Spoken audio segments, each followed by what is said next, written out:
विद्यार्थियों, हम लोग पढ़ रहे थे संधि, अध्याय 4 संधि। पिछली वीडियो में हमने पढ़ा था कि संधि का क्या अर्थ होता है, जैसे मेल या जोड़ मैंने बताया था, संधि की परिभाषा और संधि के भेद। संधि के भेद भी मैंने बताया था कि इसके मुख्य 3 भेद हैं, जिसमें से आज हम पहला पढ़ेंगे स्वर संधि। तीनों भेद में जैसे स्वर संधि, व्यंजन संधि और विसर्ग संधि। और मैंने बताया था कि अगले वीडियो में हम इसे विस्तार पूर्वक पढ़ेंगे। तो आज हम पढ़ेंगे स्वर संधि और स्वर संधि के भेद। जैसा कि इसकी परिभाषा मैंने आपको बताया था कि जब दो स्वरों का मेल होता है तो उससे स्वर संधि की उत्पत्ति होती है, निष्पत्ति होती है।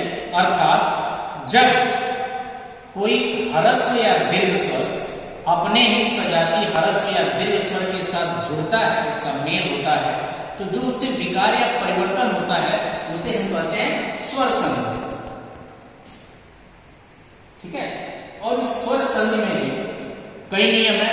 अपने सजाती स्वरों के साथ, विजाती स्वरों के साथ भी मिलते हैं। ऐसे ही आप जो है दीर्घ संधि, गुण संधि, वृद्धि संधि, जड़ संधि, अयान संधि के बारे में लोग अध्ययन करेंगे।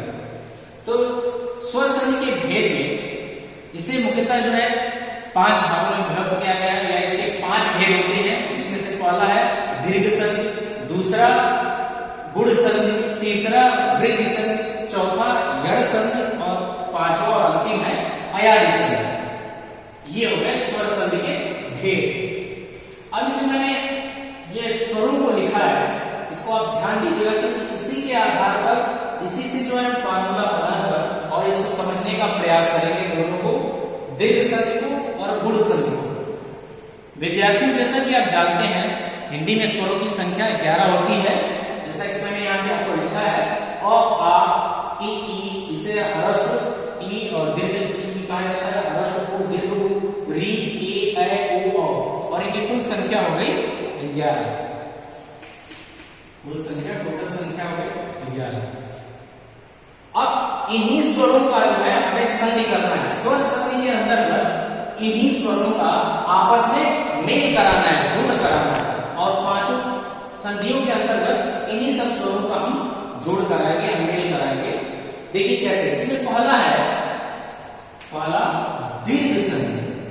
दीर्घ संधि, दीर्घ संधि में इसकी परिभाषा होती है, या इसका एक फार्मूला होता है। फार्मूला में मैंने नीचे लिखा हुआ है कि जब ह्रस्व या दीर्घ, यानी जब ह्रस्व या दीर्घ दोनों में, इसके ह्रस्व या दीर्घ, इसके ह्रस्व या दीर्घ, या ये ह्रस्व या दीर्घ, या री के भी ह्रस्व या दीर्घ, बड़े या छोटे, ठीक है। जब ह्रस्व या दीर्घ और ई ऊ के बाद ह्रस्व या दीर्घ और ई ऊ यानी पुनः वही आते हैं, तो फिर दोनों का क्या होता है, दीर्घ हो जाता है। दीर्घ यानी बड़ा, बड़ा हो जाता है। आ, दीर्घ ई और दीर्घ ऊ हो जाता है। कैसे हो जाता है, मैंने फार्मूला यहाँ बना के लिखा है ताकि आपको समझने में आसानी हो। इसी परिभाषा को मैंने एक लाइन में लिखा है, ध्यान दीजिएगा कैसे।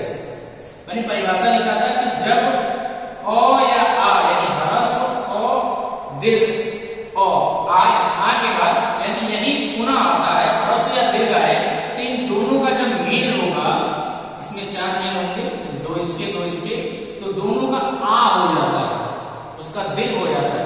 अब देखिए यहाँ पे देव धन आलय बराबर देवालय। देव अ, यहाँ वो में अ है, अ और आ का मेल हो रहा है, तो यहाँ पे क्या मिलता है, आ, वा, यानी देवालय।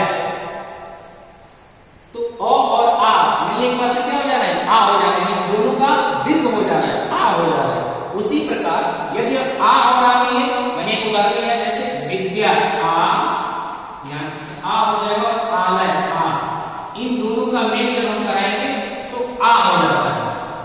यानी ये फार्मूला अ या अ के साथ मिले तब भी आ होगा, अ यदि आ के साथ मिले तब भी आ होगा, अ और आ और अ मिले तब भी आ, और आ दोनों का मिलते हैं तो आ, यानी इससे 4 फार्मूला निकल के आएंगे।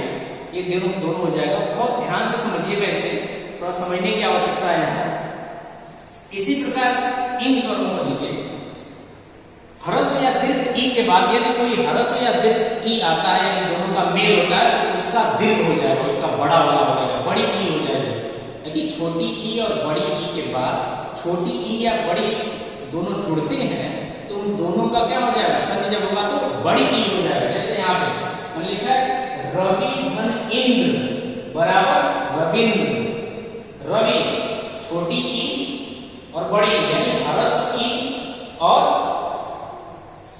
ये भी ह्रस्व ई, सॉरी दोनों ह्रस्व ई जब मिल रहे हैं तो ये दीर्घ हो जाएगा। देखिए यहाँ पे रविंद्र ये वाली ई है बड़ी ई, यानी जिसे हम दीर्घ पढ़ते हैं, दीर्घ हो जा रहा है, यानी दोनों का दीर्घ हो जा रहा है।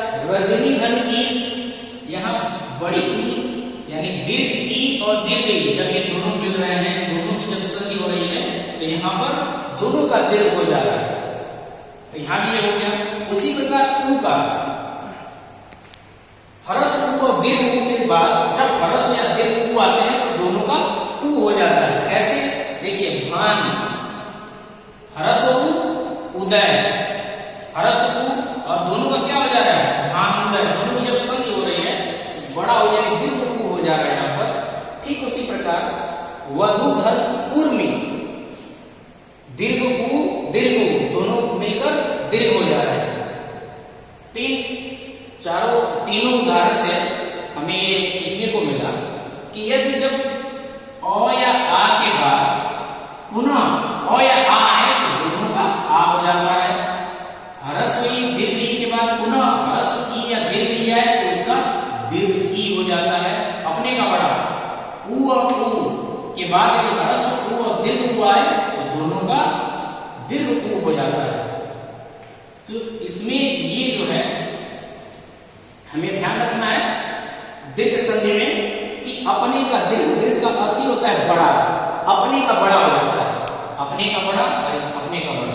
ठीक है, एक और री का भी होता है, री में भी बड़ी री होती है, जब वो संस्कृत से आई हुई है, तभी आपके सिलेबस में ये नहीं है, आपको इतना ही पढ़ना है। तो ये हो गया आपका दीर्घ संधि। अब आइए अगला है गुण संधि। गुण संधि में ध्यान देने वाली बात यह है कि अ और आ के बाद यानी इसके बाद, इन दोनों के बाद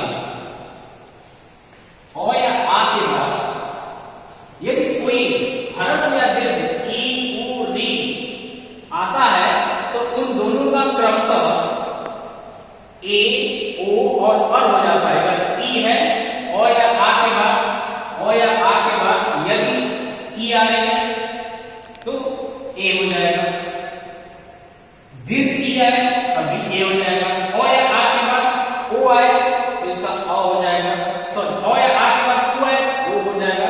यहां मैंने फॉर्मूले से आप समझिए, यहां पे मैंने लिखा है, शायद इससे आपको समझ में आया, इससे जल्दी समझ में आ जाएगा। ओ या आ के बाद ह्रस्व ई या दीर्घ ई आए ए हो जाता है। ओ या आ के बाद ये इसमें कॉमन रहेगा, इसको आप याद रखिएगा, ये कॉमन रहेगा। देखिए यहाँ भी है, यहाँ भी है और यहाँ भी है, ये कॉमन है। इनके बाद यदि ह्रस्व ई दीर्घ ई आए ए हो जाता है।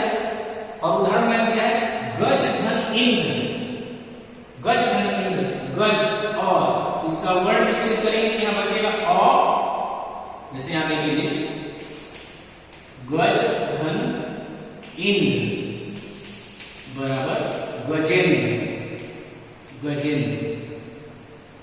यहां समझ लीजिए ज में इसका वर्ण विच्छेद करेंगे तो यहां अ आएगा और ई और दोनों मिलके ए हो जा रहा है, ए ये मात्रा आ रहा है गजेंद्र में। देखिए अब यहां से क्या होगा, देखिए अ और ई जब आ रहा है ए हो जा रहा है, अ और ई मिलके ए हो जा रहा है, ये हो जा रहा है गजेंद्र। उसी प्रकार महाधन इंद्र, अब यहाँ पे आ रहा है, आ का एक उदाहरण लिया मैंने, महाधन इंद्र बराबर महेंद्र हो जाएगा। इसी प्रकार जब अ या आ के बाद ह्रस्व ऊ या दीर्घ ऊ आए तो दोनों का ओ हो जाता है, याद रखिए। जैसे पर धन उपकार, यहाँ पे अ है और ऊ ह्रस्व ऊ दोनों का क्या हो जा रहा है, ओ हो जा रहा है, ओ दोनों का ओ हो जाएगा। पर धन उपकार, परोपकार। और उसी प्रकार महाधन ऊर्जा आ और उ इसका मेल हो रहा है इसमें दूसरे वाले उदाहरण में, और इन दोनों का ओ हो रहा है। देखिए मोर्जा ओ यहां पे लिखा हुआ है। ठीक वैसे ही ओ या आ के बाद यदि री आता है तो री का अर हो जाता है। अर री का क्या हो जाता है? अर हो जाता है। उदाहरण है यहां पर सप्त और इसमें है और री आ रहा है इसका मतलब ऋषि, सप्त ऋषि। इन दोनों को जब हम ऐड करेंगे, इन दोनों की जब संधि होगी तो सप्तर्षि हो जाएगी। सप्तर्षि देखिए यहां पे रो आ रहा है, और इसका जब विच्छेद करेंगे तो पर बाहर आ जाएगा। वर्ण विच्छेद करेंगे तो और निकल कर आएगा यहां पर। उसी प्रकार आ महा, आ और री इसकी संधि हो रही है, आ और री की संधि हो रही है, तब भी पर आ रहा है। महाधन ऋषि बराबर महर्षि। तो ये आपके हो गए गुण संधि। इसे थोड़ा सा एक बार और समझ लीजिए कि कहां से मैंने लिखा है। दीर्घ संधि में आपको बस इतना याद रखना है कि अपने का ही दीर्घ हो जाता है, यानी जब ओ या आ के बाद फिर यही आए ओ या आ तो आ हो जाएगा। ई के बाद अगर यही वर्ड आते हैं तो बड़ी ई, उ के बाद अगर फिर से यही वर्ड आते हैं तो दीर्घ उ अर्थात बड़ा उ जिसे आप कहते हैं ये आ जाएगा। तो ये आपका हो गया दीर्घ संधि में। यड़ संधि गुण संधि में आपको क्या याद रखना है? ओ या आ के बाद यदि ये दोनों आए या फिर ये दोनों आए और ये आए तो क्या होगा? देखिए ध्यान दीजिए, इसलिए मैंने इसको लिखा है ताकि आपको समझने में आसानी हो। और इस संधि में, गुण संधि में ओ या आ के बाद इन दोनों में से कोई आता है, ठीक है, तो उसका ए हो जाता है। देखिए यहां पे मैंने लिखा ए हो जाता है। और ओ या आ के बाद अगर ये दोनों आते हैं, दोनों में से कोई आते हैं तो इसका ओ हो जाता है। और ओ या आ के बाद यदि री आता है तो इसका अर हो जाता है, अर हो जाता है। तो ये रहा आपका जो है स्वर संधि। और स्वर संधि में दीर्घ संधि के बारे में और यड़ संधि के बारे में पढ़ा। इसे एक बार दो बार जरूर देखिएगा ताकि आपको समझ में आ जाए। आज के लिए इतना ही, धन्यवाद।